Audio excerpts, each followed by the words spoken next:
Adobe After Effects Puppet Animation. In this video, I'm going to be quickly showing you how you can use the Puppet Animation tool to actually animate any type of PNG that you have.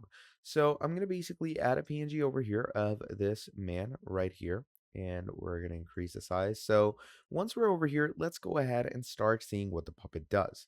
So you're going to come over to the Puppet Position tool over here, and you're going to start adding your pins for the regions you want to basically make the puppet move. So let's say I'm going to add one over here, and yeah, we're good to go. Now, once you've added your tools, as you can see, just like this, you can change how their arm moves. So let's say I want to keep this man's arm straight and I want it to be closer to his body. And let's go ahead, add this person's arms way back here. Now you can change the whole style of how their leg stretches. And once we've done this, you can pretty much go ahead and use it as a whole image. You can also choose the mesh rotation for however much you want.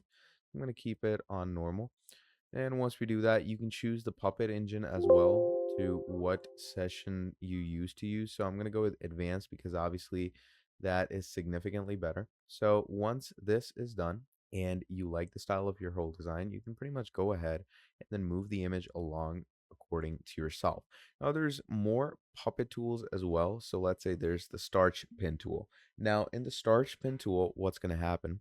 So let's say I'm going to add that right now. What the starch tool does is that it fixes the area where you think there's an issue going on, and it basically creates a starch tool out of it, which basically defaults the location you add it in. Then there's the bend tool where you can add it in a place where there's a bend, and you can pretty much go ahead and either expand that bend like this or basically invert it. So it depends on you on how you want to work along with it. So let's say I'm going to make it significantly smaller like that. Then moving on, there's overlapping tools as well where you can overlap other basic adjustments in your design. So let's say I'm going to overlap these. And once these are done, you can pretty much move these along wherever you want. And according to that, it should reset your designs. So basically, that's how you're going to be using the Puppet animation tool for yourself in the easiest and most simplest way. Now, if you enjoyed this video, please do make sure to drop down a like and subscribe to the channel.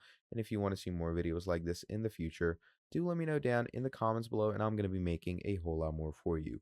Till then, this is going to be all from me, and I'm going to be seeing all of you in the next video. Have a great day. I'll see you next time. Goodbye.